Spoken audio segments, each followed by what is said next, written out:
¿Querés poner el examen como presentación? Sí. Vamos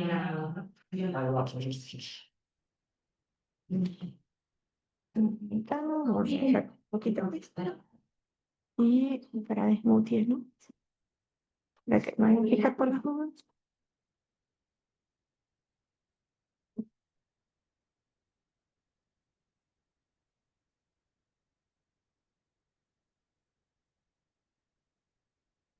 ¿Lo digo o cuando te da como?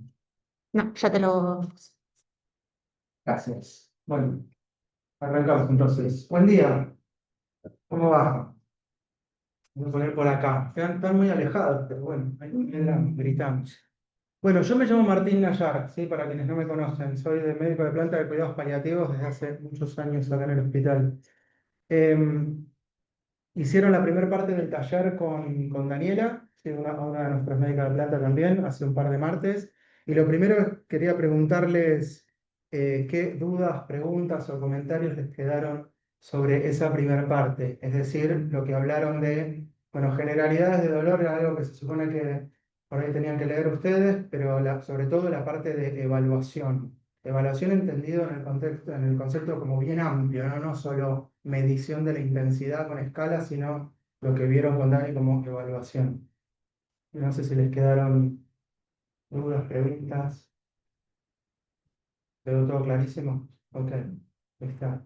Sí, y yo, por ahí esto se los dijo Dani también, pero para nosotros es súper importante que ustedes aprendan esto.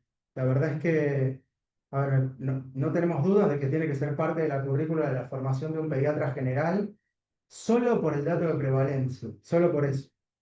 ¿Tá? O sea, digo, si uno quiere ejercer la medicina desde un determinado ámbito y hay algo que es recontrafrecuente, y mejor que lo aprenda.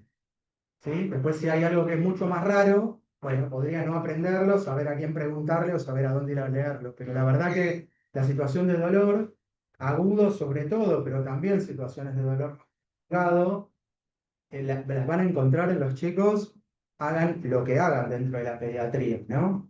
Entonces, por eso nos parecía importante desde hace ya varios años como dar estas capacitaciones en dolor.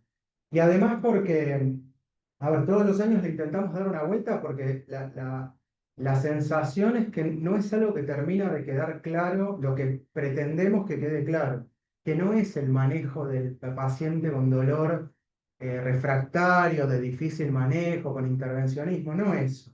Es lo habitual que tiene que ver un pediatra y que el 90% de las veces resuelve y no requiere de un especialista. Y estar atentos al 10% de las veces que sí requiere de un especialista. ¿Sí? Eh, yo creo que acá tenemos la gran ventaja de tener todas las especialidades y referentes de todas las especialidades, pero eso, visto de otra manera, a veces es una desventaja porque yo tengo la comodidad de mandar un WhatsApp y que me resuelvan, porque como tengo al especialista, no sé, por decir algo como me pasaba a mí en la residencia, como tengo el endoscopista todo el tiempo acá, yo nunca aprendí manejo de tráqueo hasta que empecé a hacer internación domiciliaria o guardias afuera y tuve que aprender manejo de tráqueo. ¿Tá? Porque aparte mis pacientes de internación domiciliaria todos están traqueotomizados. Entonces, pero la verdad era por la comodidad de que, nada, tenía el endoscopista acá. Entonces, bueno, pero también hay que aprender manejo, aunque tenga el endoscopista, ¿no? Y bueno, así como nos tienen a nosotros para consultar, hola, ¿cómo va? Para consultar el tema de dolor, hay cosas que pretendemos que hagan ustedes. Y la verdad es el 90% de las cosas. ¿Sí? Digo, cuando vienen a decir, che, que quieren ver un paciente que tiene dolor. Ah, bueno, ¿y qué le duele? No, bueno, no sé. ¿Y cuánto le duele?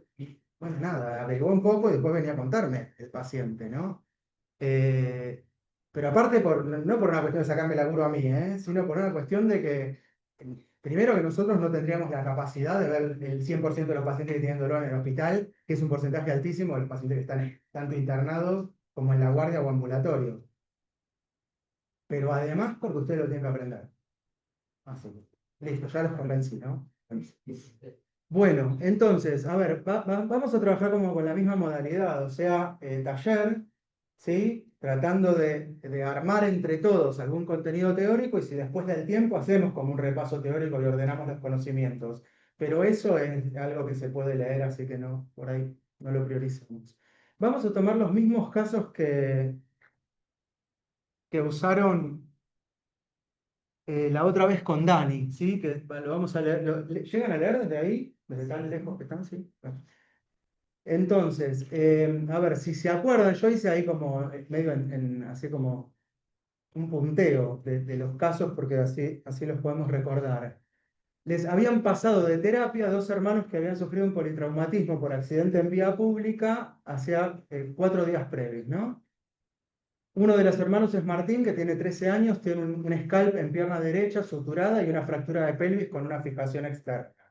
Y el otro hermano es Lautaro, que tiene 3, tiene un hematoma en muslo izquierdo por contusión, tiene equimosis en perineo y tiene una herida de tórax que en principio requiere solo una cura plana. Están al cuidado de su mamá y no tienen antecedentes previos a destacar, ¿sí? Bien. Yendo ahí como un poco más, digamos, más profundo con cada uno de los dos hermanos, Martín pesa 40 kilos, ¿sí? Está con morfina 2 miligramos cada 4 horas por vía oral, más ibuprofeno 400 cada 8 por vía oral. Y esto es lo que ustedes fueron trabajando con Dani la otra vez, del interrogatorio, la revisación y demás, dedujeron que por un lado refiere dolor la mayor parte del día, es decir, que el dolor basal no está controlado. Ese es el diagnóstico que se supone, por lo que me contó Dani, ustedes hicieron, ¿no? Por otro lado, prefiere quedarse quieto porque cuando se mueve, además tiene un dolor incrementado, es decir, tiene dolor incidental, ¿sí? Y además hay crisis sin un desencadenante que lo despiertan de noche. Para eso hay como muchos nombres. Yo no termino de entender bien la traducción de lo que se llama breakthrough pain, que podría ser dolor intercurrente, pero no es incidental. La diferencia con incidental es que el incidental tiene una causa, un desencadenante. Este dolor intercurrente viene de la nada, ¿sí? Y es bastante frecuente en chicos con patología oncológica, pero bueno, otros chicos que empiezan a tener componente neuropático pueden empezar a tener estas crisis de dolor sin un desencadenante, ¿tá? Así que tiene esas crisis a la noche también, siente electricidad en la herida suturada, que irradia el muslo, no tolera el roce con la sábana en esa zona, es decir, que ustedes dedujeron como mecanismo, además de lo somático, de los nociceptivos somáticos que tiene por todo el daño por el politrauma, empieza a tener algo de componente neuropático. ¿Hasta acá estamos bien? Bien. Bueno, y entonces vamos al tema de hoy que tiene que ver con, bueno, ¿qué hacemos con un paciente con dolor? En este caso dolor agudo, ¿sí? Con un mecanismo mixto que tiene un esquema analgésico pero que parecería que no le está sirviendo mucho. Vuelvo para acá para que tengamos los datos. Bueno, y ahora escucho yo qué tienen para proponer de estrategias analgésicas. Tendría que decir algo, si no va a ser súper aburrido y hablando yo solo. Estoy acá con dosis baja de morfina y asociado con aire. No sé si empezaría haciendo un rescate. Yo creo que ya le subiría la dosis un 25%. Bien, ok. Entonces, vos proponés aumentar la dosis. Está. Y esto, te pregunto esto, decís dosis bajas en relación al peso, dosis bajas, ¿por qué consideras dosis bajas? Sí, porque miligramos kilo de morfina que recibe cada 4 horas, Ok, que me da 0,05. bien. ¿Y eso está bien? ¿La dosis está baja? ¿Qué les parece? Creo que una dos semanas es un dolor más severo que moderado, pero Ok. 0,05 kilodosis cada 4 vía oral es la dosis de inicio de morfina usado como opioide débil, como si usásemos tramadol o codeína. ¿Está bien? Si lo quiero usar como opioide fuerte, coincido con vos en que la dosis es baja por kilo. Pero además hay otro dato que habla de que la dosis es baja, que ¿cuál es? Que no es ni la dosis ni lo que pesa. Claro, está con dolor. Digo, el opioide, a diferencia de otros analgésicos, obvio que no empieza con el dato de cuánto pesa el paciente y elige si lo quiere usar, en el caso de la morfina, como opioide débil o opioide fuerte para ver la dosis de inicio, pero después titula, ¿sí? El ibuprofeno no se titula, se usa a 8 a 10 por kilo y ya, ¿tá? Entonces el opioide tiene esta característica de que, por eso ustedes tienen que aprender la dosis de inicio, pero también como titular, ¿sí? Que por ahí después lo vemos. Está la opción que vos decías de hacer un rescate, pero parecería que el dolor basal no está controlado. Entonces el rescate te resuelve este momento, pero si el dolor basal no está controlado, acuerdo con que tendríamos que pensar en subir. Si el dolor que tenía de inicio este paciente que se llama Martín em, era severo, está mal haber empezado con 0,05 por kilo. Habría que haber empezado a 0,1. Porque la escalera analgésica que ustedes conocen tiene que ver con caracterizar la intensidad del dolor para elegir por dónde empiezo, no para arrancar de abajo y subir. A diferencia de otras escaleras como la de dolor neuropático. ¿Sí? Pero esta es, ¿tiene dolor severo? Empiezo arriba. ¿Tiene dolor leve? Empiezo abajo. ¿Está bien? Así que si tenía dolor severo y empezamos a 0,05, hicimos mal. Si tenía dolor moderado y empezamos a 0,05, hicimos bien, pero el chico está con dolor. ¿Está bien? El relato no dice con qué intensidad, pero está con dolor, así que tenemos que titular. Ok, ¿qué otra propuesta? Aparte de aumentar el opioide. Ingerimos pregabalina o gabapentina para el dolor neuropático que ya tiene. Bien, proponerse entonces un coadyuvante pensando en el componente neuropático. Ok, Sí. de acuerdo. Entonces, para eso también nos sirve pensar en los mecanismos, porque el tratamiento es distinto, ¿no? Entonces, además del dolor nociceptivo, tiene dolor somático, perdón, tiene dolor nociceptivo somático, tiene dolor componente neuropático, entonces hay que ampliar en nuestra cabeza el esquema farmacológico porque algo hay que hacer. Después vemos si pregabalina, gabapentina o qué, pero está bien pensarlo por ahí. Antes de pensar en coadyuvantes y habiendo aumentado el opioide, ¿alguna otra cosa se les ocurre hacer?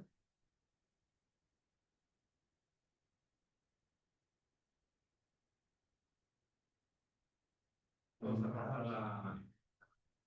Bueno, ¿Cómo? No te escucho. intervalo, entonces, un marcador para cada.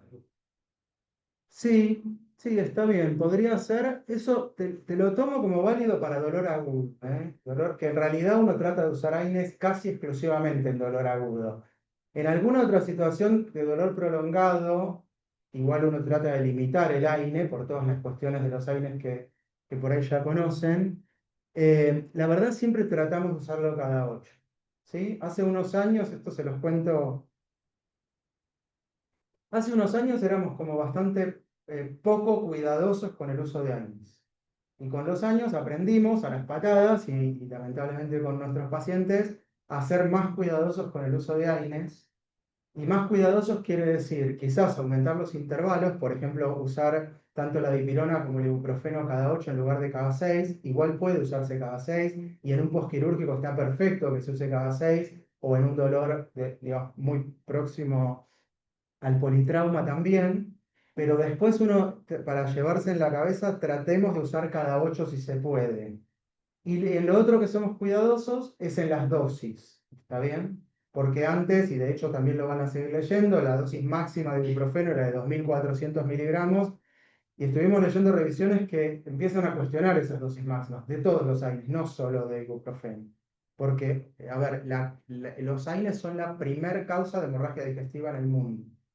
¿Está bien? Entonces hay que darle bola a eso, sobre todo a lo digestivo, aunque hay un montón de otras cosas, pero, pero bueno, hay que ser cuidadoso con eso, entonces tratar de esto, ver los intervalos, ver que la dosis máxima no sea tan alta, bajar un poco las dosis máximas, ¿sí? Y después limitar el tiempo de uso.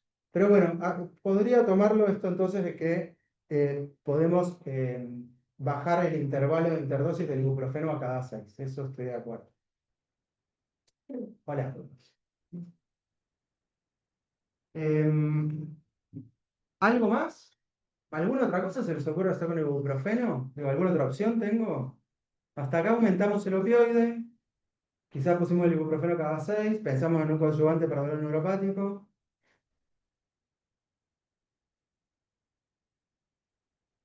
Cambiar el ibuprofeno por un telomeros, no sé si comprar. La verdad que no sé qué tanta responsabilidad poner un terapeuta versus un ibuprofeno. Habría también por una forma de pensarlo. Por ejemplo, ¿por cuánto?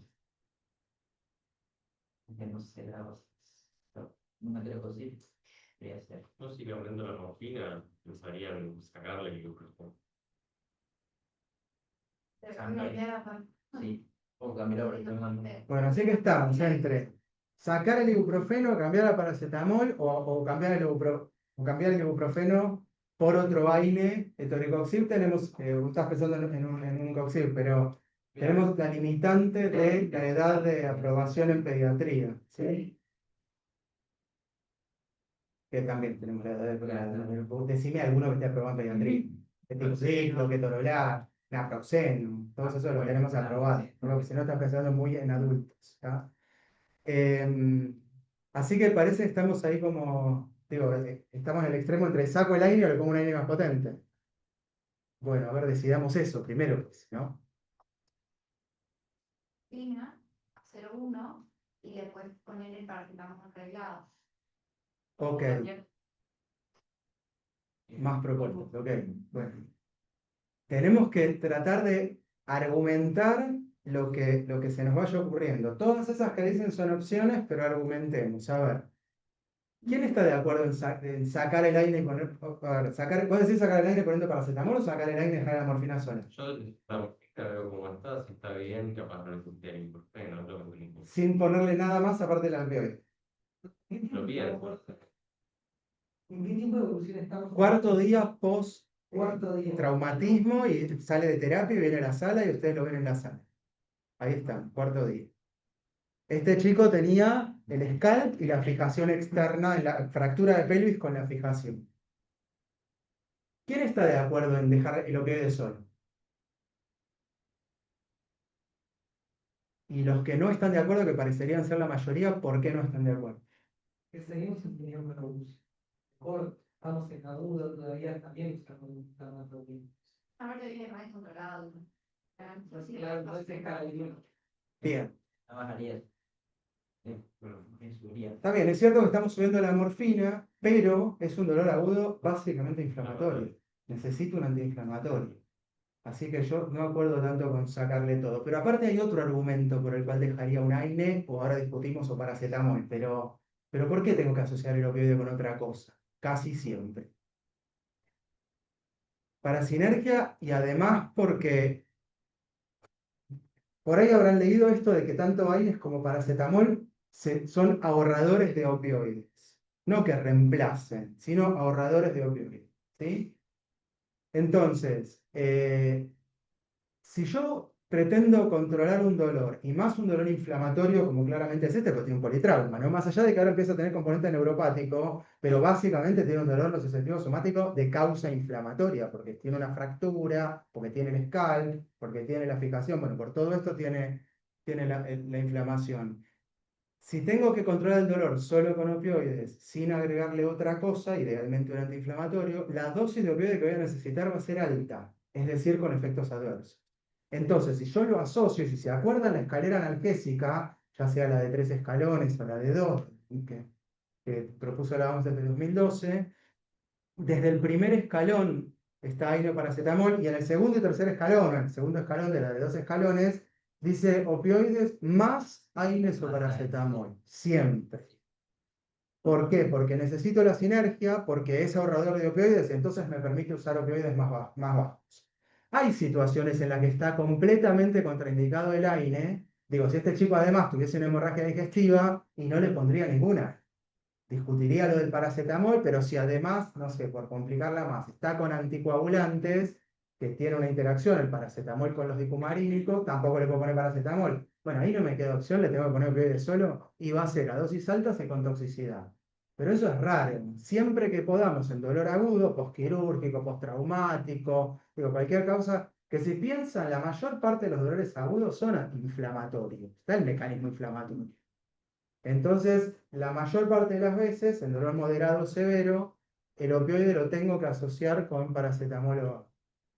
¿Sí? Así que estamos de acuerdo entonces que necesito usar la morfina con otra cosa. Bien, hasta ahí vamos. Ahora discutamos qué otra cosa. ¿Elijo paracetamol o elijo AINES?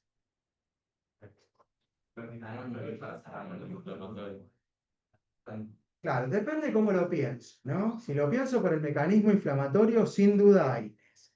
Si lo pienso por el tema efectos adversos, elegiría paracetamol, pero son pacientes, que decía la diapo anterior, que no tienen antecedentes. Eso preguntemos los antecedentes, ¿no?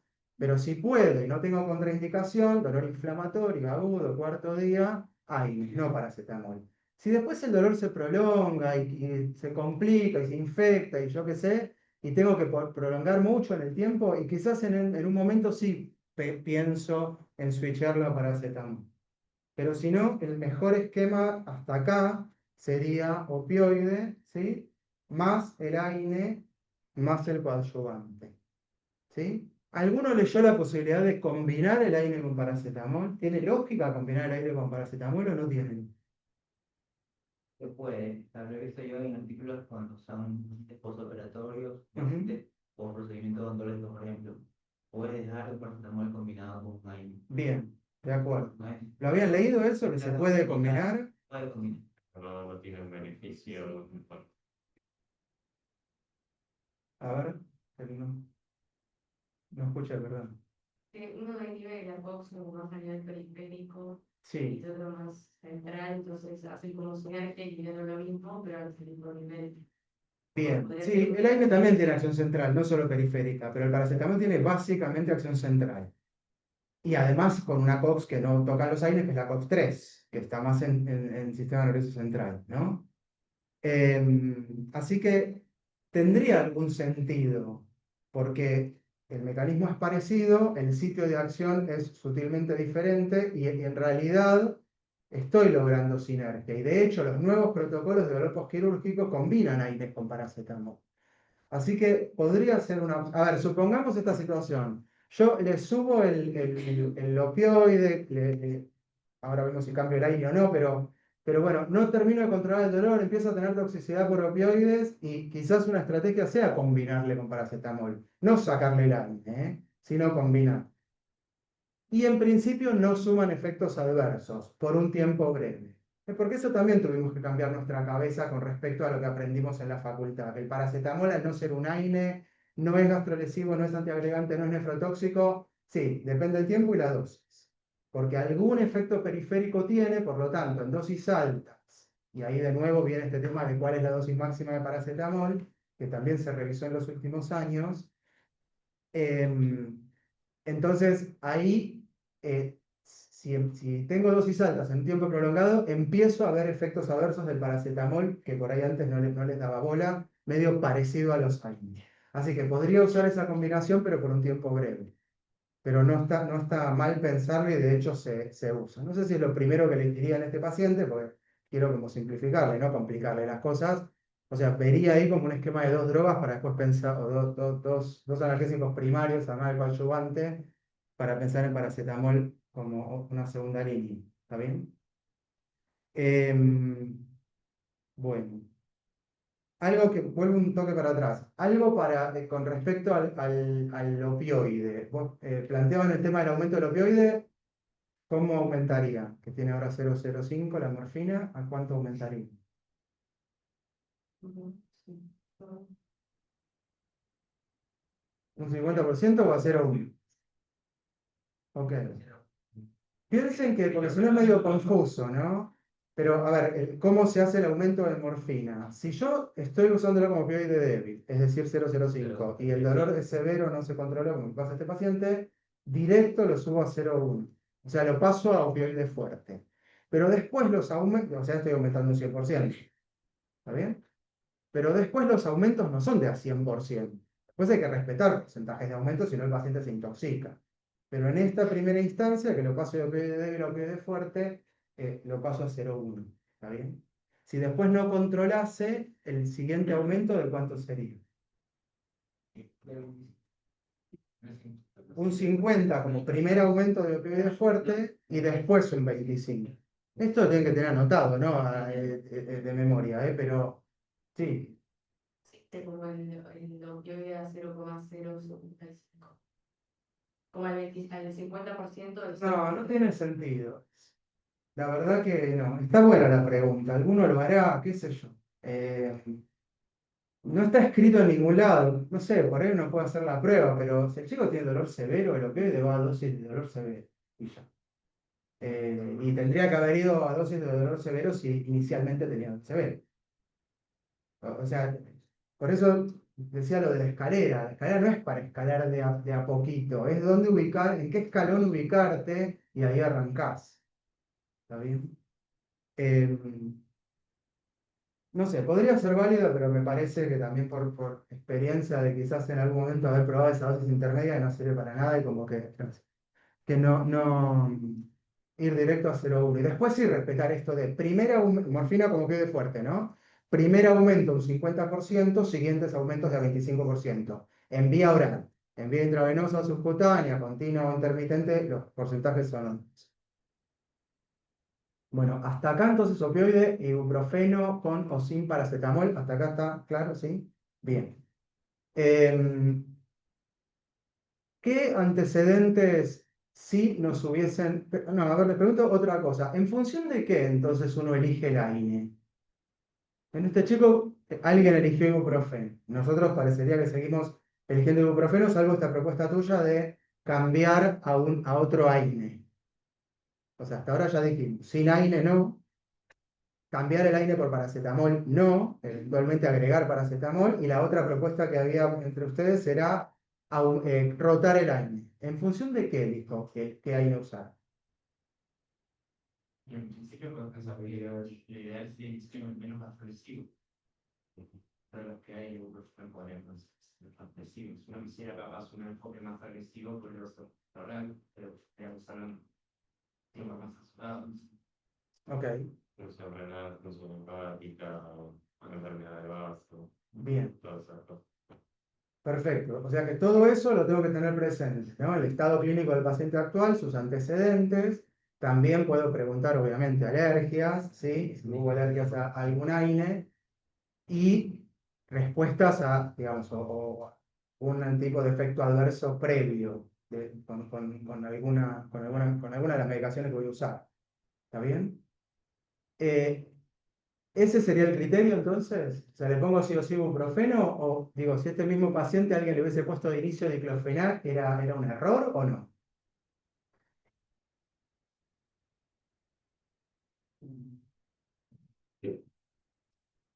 Porque me parece bien el criterio del efecto adverso, pero ¿es el único que uso o puedo usar otro criterio para elegir el fármaco?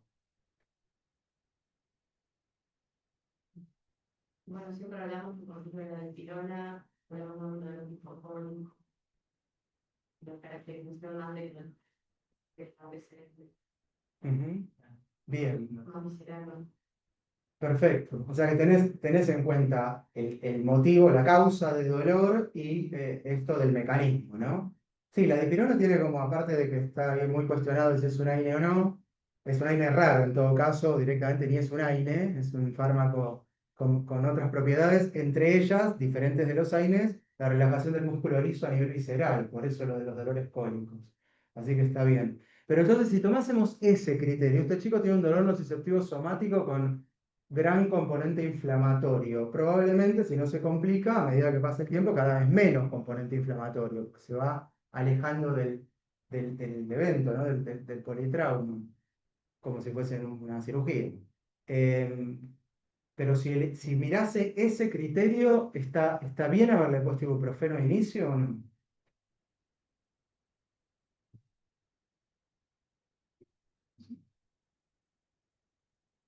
Y si yo le hubiese querido poner un antiinflamatorio muy potente como diclofenac, que es el AINE con el poder antiinflamatorio casi más alto, sacando el piroxicam, meloxicam, digo que tienen un alto poder antiinflamatorio, pero no los vemos en pediatría y no lo podemos usar. Sí, también por eso, si queremos ver la velocidad de acción, si hay mucha diferencia entre ibuprofeno versus una persona versus diclofenac con eso. Si el ibuprofeno actúa más rápido o menos versus diclofenac con una Sí, persona. a ver, según la farmacocinética de cada uno, Viendo pero también la evolución del paciente, el evento que pasó, y todo eso, me parece que en ese momento capaz no ibuprofeno sino diclofenac los primeros 2 días, luego capaz lo optaron a ibuprofeno. Como que más no estaría mal. es empezar con diclo, decís. En ese momento, ahora no, porque estamos día 4, me parece Ok. que podría quedarse como ibuprofeno. No me parece mal. Ok. Bueno, podría ser un criterio también, ¿eh? En realidad uno usa, como en todo fármaco, los dos criterios. O sea, por un lado, bueno, ¿cuál es el mejor fármaco que puedo ofrecerle por causa y mecanismo del dolor?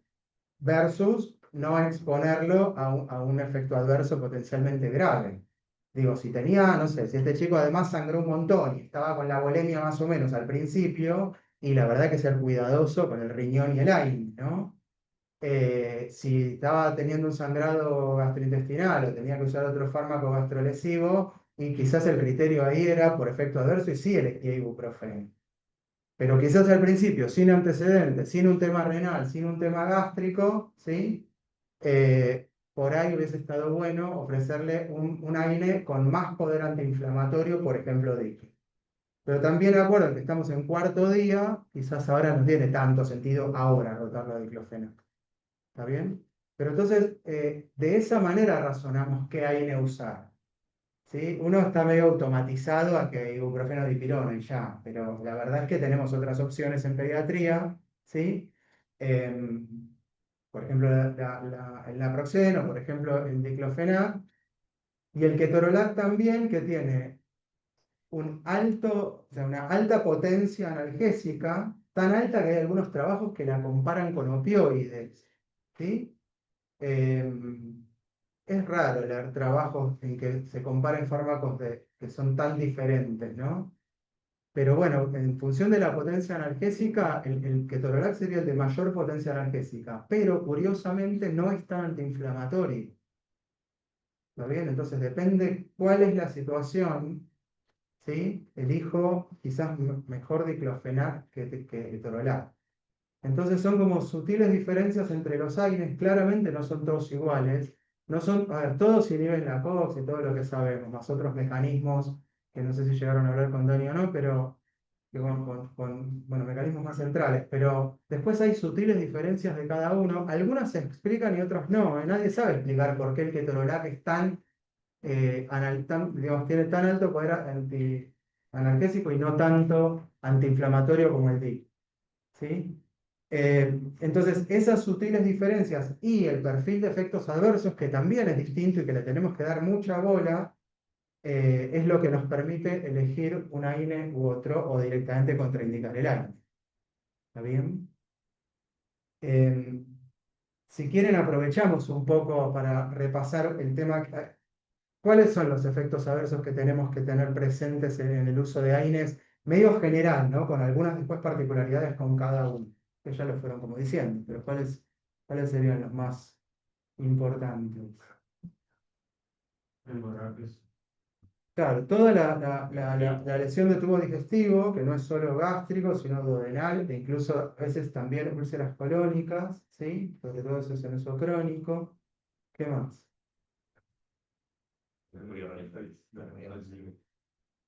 Lo renal, ¿y qué pasa con lo renal con AINES?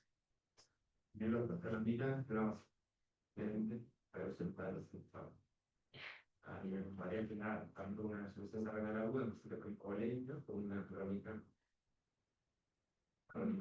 Perfecto. Sí, eso es lo que más bolilla le tenemos que dar nosotros desde la edad pediátrica, que es el riesgo de NTA, y no tanto lo que quizás ven más los adultos, que es nefritis intersticial, que eso es en tiempo prolongado. Pero nosotros, entonces, con esto de la volemia y el mecanismo protector que tiene el riñón, que serían las prostaglandinas, ¿en qué situaciones tengo que estar muy atento al uso de AINE? Con bajo Claro, toda la situación que tenga hipovolemia, ¿no? En eso tengo que ser súper cuidadoso. Toda hipovolemia real o hipovolemia efectiva, ¿no? Como síndrome nefrótico, con insuficiencia cardíaca. Y sin duda un shock hipovolémico, una deshidratación, ¿sí? Por eso esto de la contraindicación las primeras 48 horas de AINE en un gran quemado. ¿Está bien? Hasta que se le acomode un poco toda su volemia. Un gran quemado es hipovolémico efectivo por definición, un síndrome nefrótico también, una insuficiencia cardíaca también, ¿sí?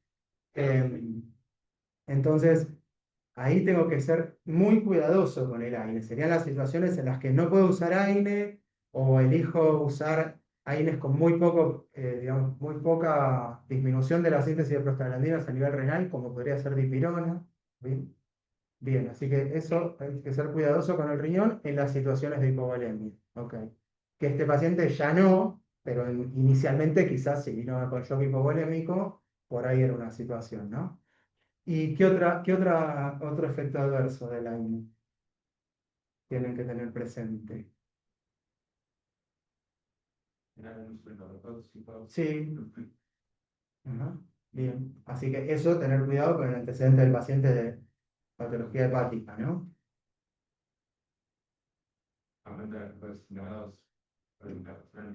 Perfecto. Eso es lo otro que hay que darle bola, ¿no? El tema antiagregante, ¿sí? Y acuérdense de la facultad que menos la aspirina son todos inhibidores a nivel plaquetario reversibles de la COX, con lo cual solo con 24 horas de suspensión previo a un procedimiento sangrante, ¿sí? Alcanza. La aspirina no, porque al ser un inhibidor irreversible tengo que esperar a que se renueve, una vez que se suspende, que se renueve como todo el pool plaquetario para que pierda el efecto antiagregante. ¿Qué consecuencia tendría en este paciente este dato del efecto antiagregante de los... Ahora no está sangrando, ¿no? Sería que está ahí estable. Y no está plaquetopénico, no tendría por qué estar plaquetopénico. Es otra cosa que tenemos que darle bola en lo último. ¿En qué les importaría conocer este dato de que todo antiagregante es, perdón, todo AINE es antiagregante? ¿Cómo? Perfecto, tiene un scalp, ¿no? Si viene mañana el cirujano plástico y me dice, che, mañana lo subo, lo injerto, todo lo que tenga que hacer con el scalp, la verdad debería suspenderle el AINE 24 horas.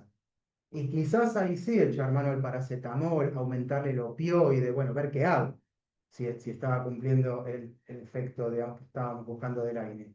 Pero entonces, esto es algo que siempre nos olvidamos, ¿eh? Suspender el AINE 24 horas, incluidos nosotros. 24 horas antes de un procedimiento. A ver, de un procedimiento potencialmente sangrante, poco de todo procedimiento, pero si vamos a hacer un injerto o limpiar, hacer una toaleta, un scalp, y eso es recontra sangrante. Así que acordémonos de eso. ¿Está bien? Bien. Y volviendo al... quiero hacerles una gran ensalada para que después tengan que ir a leer y a desarmar la ensalada. Pero volviendo a la gastrolesividad, en esto también es válido esto de que no todos los AINES son iguales. Y hay una especie de ranking de gastrolesividad, ¿no? Hay AINES muy gastrolesivos que tengo que casi no usar, contraindicar, usar con mucho cuidado, y otros AINES más tranqui, como dipirona, que sería como el más noble en eso, si es que lo consideramos un AINE, o como ibuprofeno. Es cierto, el ibuprofeno es el de menos riesgo de sangrado. Entonces, bueno, ahí voy como poniendo en una balanza una cosa a la otra. O sea, conceptualmente todos tienen gastrolesividad, pero no es lo mismo piroxicamo que torolac, que son recontra gastrolesivos, que ibuprofeno en esto que vos decías al principio, de elegir el AINE en función del efecto adverso. Bien. De efectos adversos de los AINES, como para ir cerrando algunos temas, no sé si algo... Ah, ok, sí. Eso lo podemos ver. Juli. Ok. Lo de lo cardiovascular, que es algo que no le damos mucha bola en pediatría, pero en ciertas poblaciones de pacientes sí deberíamos. ¿Ustedes se acuerdan que los AINES tienen una forma de clasificarlo? Sería la selectividad COX, ¿no? Los más COX-1 y los más COX-2, que serían los COX-I.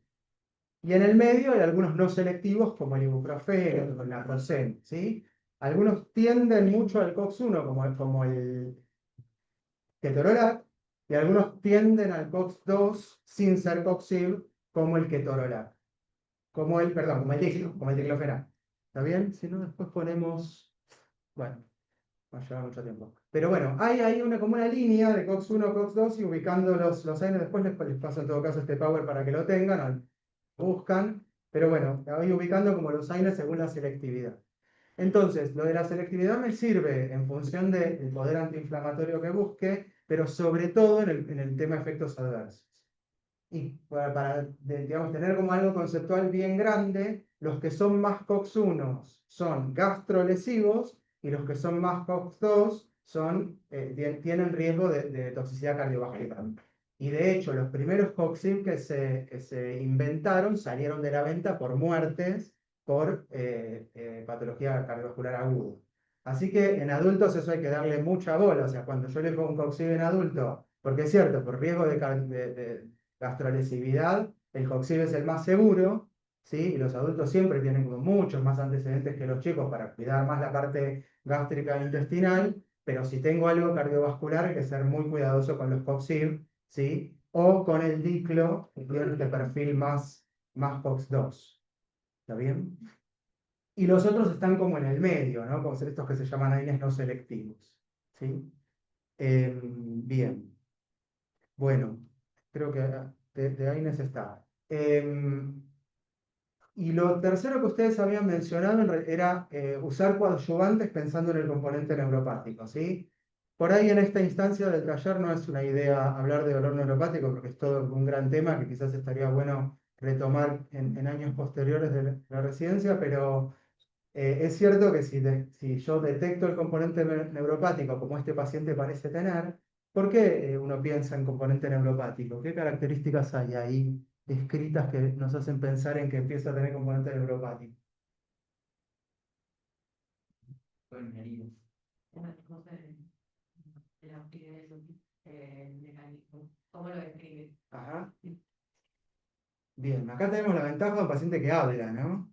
Así que nos da los descriptores, así que los descriptores, la verdad es que nos ayudan un montón para pensar en dolor neuropático. O sea, los pacientes lo perciben y lo cuentan con palabras distintas de cómo cuentan un dolor somático. Quizás el dolor visceral a veces se parece, pero esto de arde, quema, pincha, ¿no? Como los chicos más chiquitos nos cuentan bueno, como un mosquito, como una hormiga, como una araña, como alguna cosa que a ellos les pueda servir comparativamente. Entonces, los descriptores sin duda nos tienen que hacer pensar en dolor neuropático, pero ¿qué otra característica más de lo que está escrito ahí? El sábado de la sábana que genera dolor. ¿Y eso cómo se llama? Sí. Ah, tú.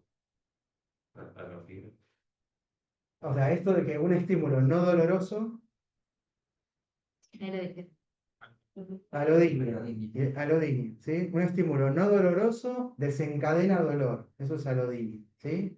Hiperalgesia sería que un estímulo doloroso te genere más dolor que el esperable para la intensidad de ese estímulo. ¿Está bien? Entonces, eso es parte igual de los descriptores, pero ok, perfecto. ¿Y algún dato más les hace pensar en dolor neuropático?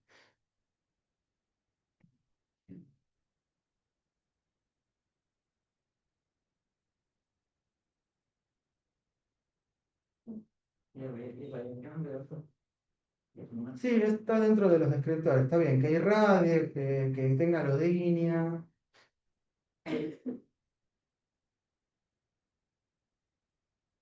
O sea, todas las características que cuenta del dolor y algún dato más que está por ahí. Y tuvo el trastorno. Y en heridas. Claro. Está bien, eso es lo que justifica que haya tenido alguna lesión en algún trayecto nervioso. Y así. Pero digo, para pensar por las características del dolor Otras oraciones, en otros lugares de la diapo, para pensar en que tiene componente neuropático. Digo, porque si uno piensa Eso. el predominio nocturno, Sí. claro, porque nocturno que se supone que está en reposo, ¿no? A diferencia de un dolor más somático que suele ser más diurno porque está más relacionado con la actividad y el reposo se supone que calma. ¿Sí? Entonces, así como globalmente, los dolores neuropáticos suelen empeorar a la noche con el reposo. Con la actividad, de hecho, mejoran. ¿Bien? Así que bueno, todo eso nos hace pensar en dolor neuropático. En algún momento hablaremos de coadyuvantes. Vos mencionabas pregabalina, gabapentina, qué sé yo, hay varias opciones. Hay opción de rotar a opioides que tengan mecanismos para dolor neuropático como metadona, usar tricíclicos, qué sé yo. Bueno, temas que por ahí en este punto no nos interesan, pero sí pensar, detectar el componente neuropático sabiendo que voy a tener que usar un coadyuvante, porque con opioides, salvo determinados opioides, pero con morfina seguro no y AINES o paracetamol no nos va a alcanzar para el componente neuropático. ¿Está bien? Bueno, hasta acá, ¿alguna otra propuesta, duda? ¿No? Bien. Con este. Y el otro paciente, el hermano de Martín, que es Lautaro, pesa 15 kilos, tiene paracetamol 200 miligramos según dolor, tiene 3 años, acuérdense, ¿no? o tenía 3, no me acuerdo, pero sí. Ansioso e inquieto la mayor parte del tiempo, duerme mal, llora espontáneamente, o sea que ustedes dedujeron que tenía un dolor basal no controlado, con un llanto más intenso durante el examen físico y las curaciones, o sea, un dolor incidental, y la mamá relata que el paracetamol no lo alivia. Bien, ¿y acá qué hacemos? Por no arreglar el analgésico, dolor, lo que no nos han controlado, y es incidental, no estamos neuropático que está con algún tipo de crisis. Y por el tipo de lesión también no estaríamos, bueno, no parece que tenga un dolor severo de entrada como pensar en algo que después. Creo que con ahí desarreglado, y aparte como tiene un componente inflamatorio, porque ya puede ahí No, me parece bien, es la idea, está bien.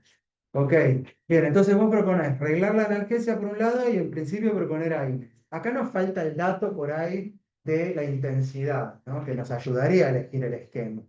Porque si por alguna, no sé, en este paciente, ¿qué escala les parece que podrían usar? En un paciente que en principio tiene 3 años, podría verbalizar bastante, pero suponiendo que no tenga ganas de charlar mucho con nosotros, si piensan en dolor agudo en un chico que no habla o que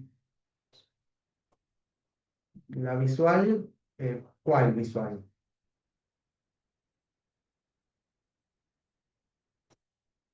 La visual análoga, así que es la línea. Bueno, con 3 años estamos ahí como al límite, si no se entiende lo que estamos tratando de medir con las caras de expresiones faciales, o sea, esta que yo tengo por acá, esta, ¿sí? Que vieron seguramente el otro día, podría ser.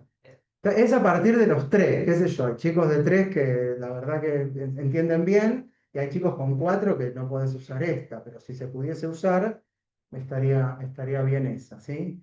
Y si no entiende la de las caras, y tengo que ir como un poco más atrás en dolor agudo, ¿cuál les parece que se podría? Sí, podría ser la FUC. Está bien, de las que vieron el otro día. Bueno, a ver, si tuviese dolor severo, ¿sí? Por eso, nos falta acá identificar la intensidad del dolor porque es lo que nos va a ayudar a elegir. Pero supongamos que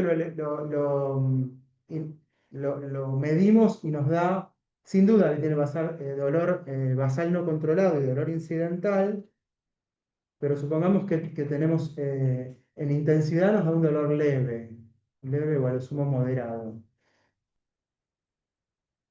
¿Qué piensa el resto con respecto al esquema?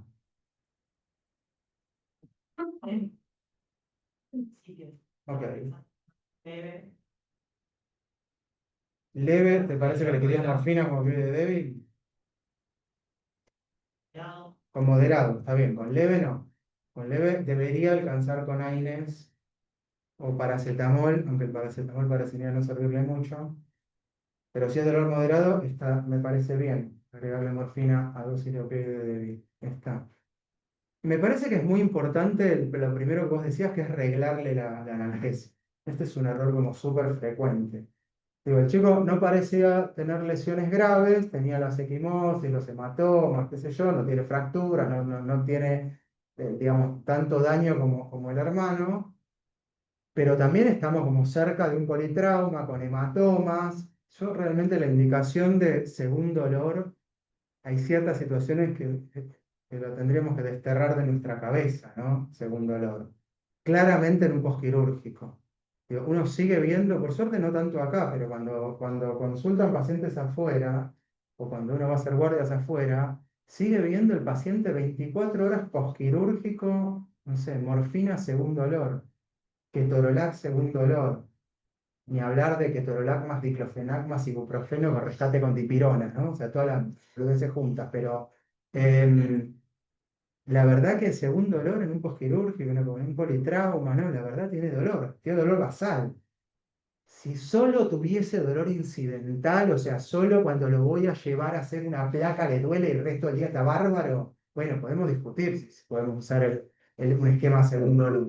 Pero si el chico tiene dolor basal, está mal por decir según dolor. Tiene que estar arreglada la analgesia, sin duda. Más allá de lo que elija, aunque sea paracetamol lo que elija, ¿eh? Pero en forma arreglada. La verdad, yo este chico lleno de hematomas por todos lados, aunque no se fracturó nada, ni tiene un scalp ni nada, y los primeros días el hubiese dejado reglado.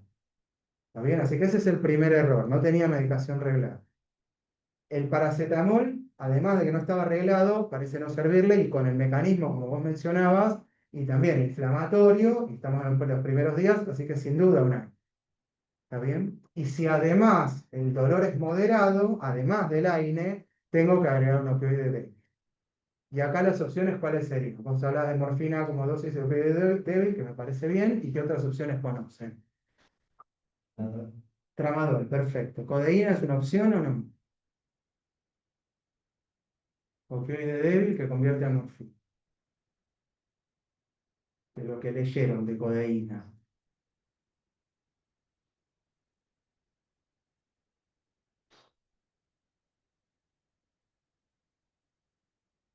Bueno, no es una opción por la edad.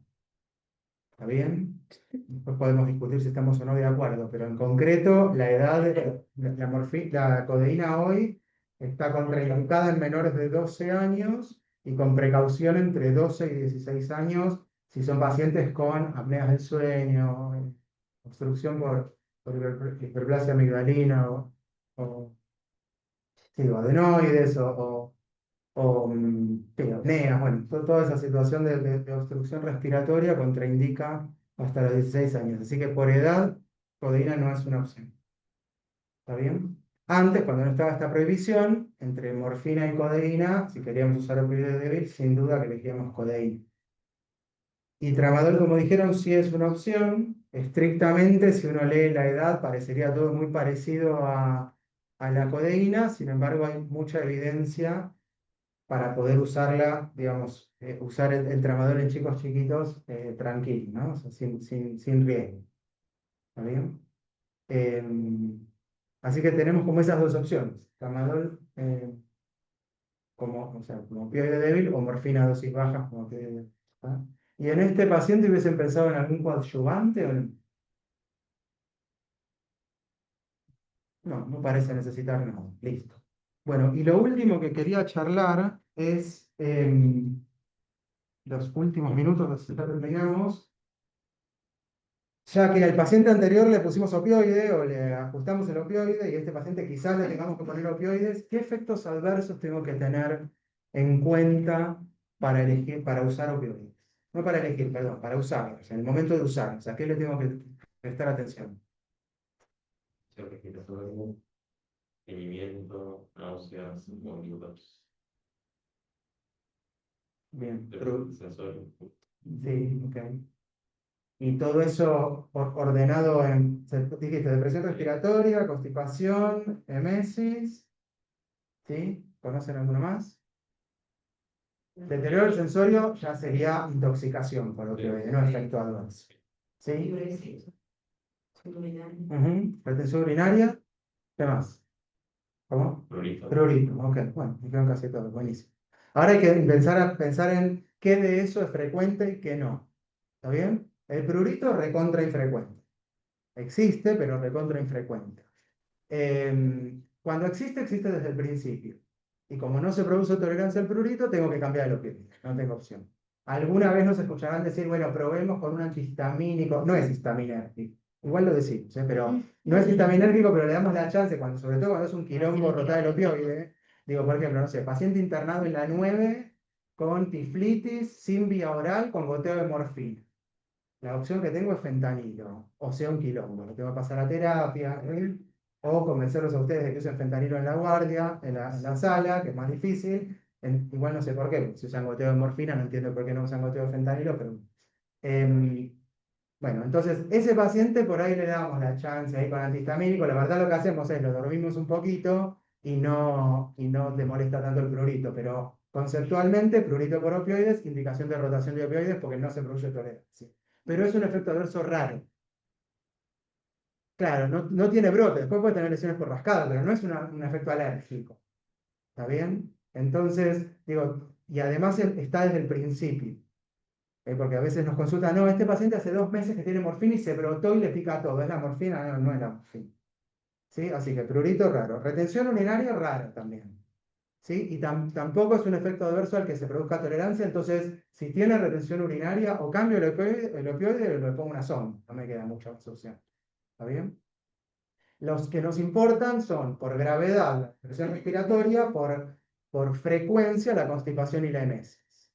¿Está bien? Depresión respiratoria, ¿qué les parece? ¿Frecuente, no frecuente? ¿Hay que estar atentos, no hay que estar atentos? Bueno, suena una cosa alarme, ¿no? Tipo, tiene depresión respiratoria, yo me asustaría un poco, ¿no? Depende de la dosis. Perfecto. Es un efecto adverso dosis dependiente. Eso hay que tenerlo muy claro. Y lo otro que hay que tener muy claro es que es un efecto adverso dosis dependiente en relación a un continuo, ¿no? Porque los opioides, acuérdense que funcionan a través de la ocupación de receptores, pero digamos, tienen el efecto analgésico con muy poquita ocupación de receptores. Con solo un 5% de la ocupación de receptores, el opioide ya tiene mecanismo analgésico. Si sigo ocupando más receptores, el paciente va a tener más sueño, va a tener deterioro sensorio, va a tener depresión respiratoria, va a tener paro. En un continuo. Primero analgesia, a lo último el paro. O sea que si el paciente ni siquiera logra analgesia con la dosis que le estoy dando, estoy muy lejos del paro. ¿Está bien? Entonces, es importante saber eso porque antes de que el paciente tenga un paro respiratorio, primero le va a dejar de doler, después se va a dormir, después va a respirar más despacio y después se va a parar. No es que de repente se para. Bueno, de repente se para si le pongo, no sé, 200 miligramos de morfina endovenosa. Ahí sí, de repente, porque todo eso ocurre muy rápido. ¿Está bien? Entonces, las depresiones respiratorias que vemos por opioides, que las vemos, siempre son por errores de dosis.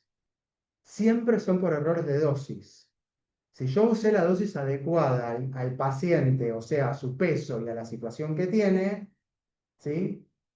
La verdad que la depresión respiratoria ocurre digamos, por un error de dosis y ocurre más cuando es por vía endovenosa que por vía oral, ocurre más cuando tengo asociado otros fármacos depresores respiratorios como barbitúricos, como benzodiazepinas, como neurolépticos sedativos. Ocurre más en chicos chiquititos, menores de 3 meses. ¿Por qué? ¿Quién sabe por qué eso? El opioide tiene más riesgo de depresión respiratoria en menores de 3 meses. Por lo cual empezamos a dosis más bajas todavía que las que sabemos. ¿Qué se les ocurre que le puede pasar a un bebé de 3 meses con respecto al opioide, por lo cual tenga más riesgo de depresión respiratoria? ¿Cómo? La farmacocinética. Es más farmacocinético el asunto que farmacodinámico. Sí, pero no tanto, porque no llega ni es un tema previo a la metabolización. La llegada del sistema nervioso por la permeabilidad de la barrera, o sea, la barrera del lactante está más permeable a todo, entre ellos al opioide, ¿sí? Entonces pasa más rápido a la barrera, o sea, al centro respiratorio. ¿Y qué más? Eso no es más sutil, pero tienen menos concentración en plasma de la proteína con la que viaja unido el opioide. Para pasar la barrera, lo que pasa en la barrera es la fracción de droga libre, ¿verdad? No la droga unida a proteína, porque la proteína no pasa. Entonces, como tiene menos, glicoproteína alfa-1-ácida se llama, pero tiene menos de eso, tiene más fracción de droga libre, más la mayor permeabilidad de barrera, pasa más. ¿Está bien? Así que por eso no es que no se use en menores de 3 meses. Se usa con precaución, que quiere decir empezando con dosis más bajas y titulando más cuidadosamente, y si es por vía intravenosa, con el paciente monitorizado, por lo menos con una oxígeno. ¿Está bien? Bien.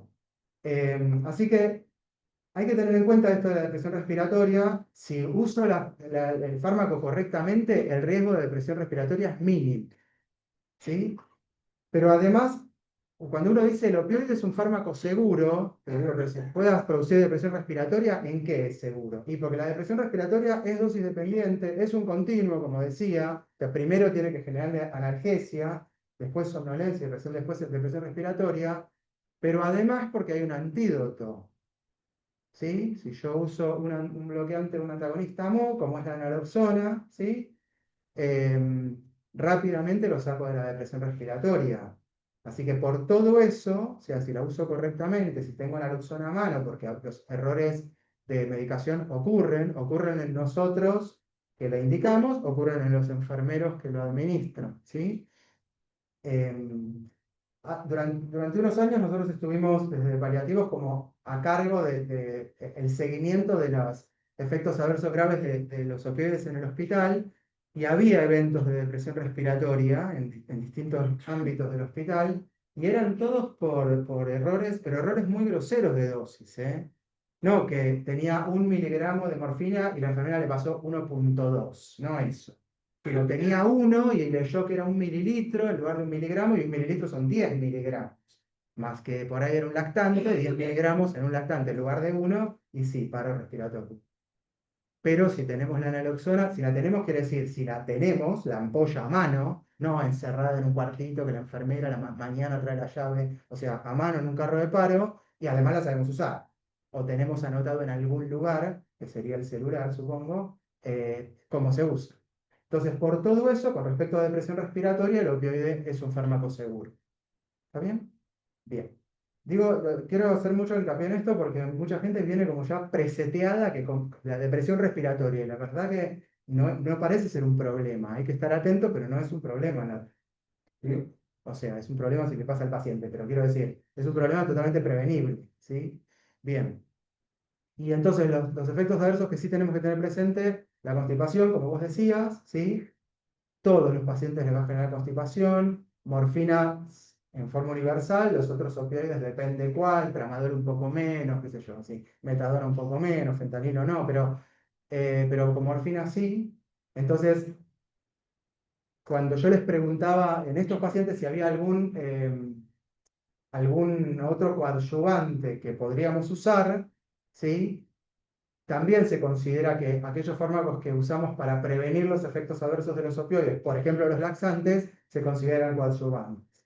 Así que el otro paciente sí o sí tenía que ir con laxante y este paciente, si le poníamos un opioide, o sea, morfina, también tenía que ir con laxante. Acuérdense que la dieta, las medidas dietéticas para constipación por opioides no alcanza, siempre es con laxante. ¿Está bien? Si en algún momento hablamos de constipación, discutimos cuál laxante. Ahora no importa. Y lo último es la emesis, y ya terminamos con esto. ¿Y qué saben de la emesis por opioide? ¿Frecuente, poco frecuente? ¿Es un problema, no es un problema? Rápidamente, es más una duda de siempre rápidamente. ¿Rápidamente cuánto? ¿Cuánto tiempo? Sí, entre 5 y 7 días. Ese es un dato que tenemos que conocer, ¿sí? Porque si empieza con vómitos por opioide, le ponemos el antiemiético solo la primera semana. Después no, porque después se le va, eso porque genera tolerancia. En la constipación no se genera tolerancia, entonces el laxante no lo saco. ¿Está bien? Y lo otro que no mencionamos, nos faltaba uno, que es la somnolencia. Que eso también está en todos los opioides siempre, las primeras 24 o 48 horas, porque se genera tolerancia. ¿Sí? Entonces, tengo que saber que tiene somnolencia y tengo que saber que a las 24 o 48 horas eso se le va para avisarle a la familia, que no se asuste. ¿Está bien? Y no asustarnos nosotros, en principio. Y si no se le va a las 48 horas, o la dosis le quedó muy alta o tiene otra causa de somnolencia. ¿Está bien? Bueno. De efectos adversos de los opioides no me olvido nada, ¿no? Listo. ¿Para qué hice el power, no? Me pregunto, ¿cómo son el power? A ver, no era la idea del power. Bueno, ¿preguntas? ¿No? Bueno, lean pronto, si es que no leyeron, porque ya nos fuimos con toda la información mezclada. Ahora la idea es tratar de desmezclar un poco y ordenar, que es lo que pretendía hacer con el Power, pero no nos da el tiempo. Y cualquier cosa estamos a disposición, ¿sí? Listo, gracias. Bien.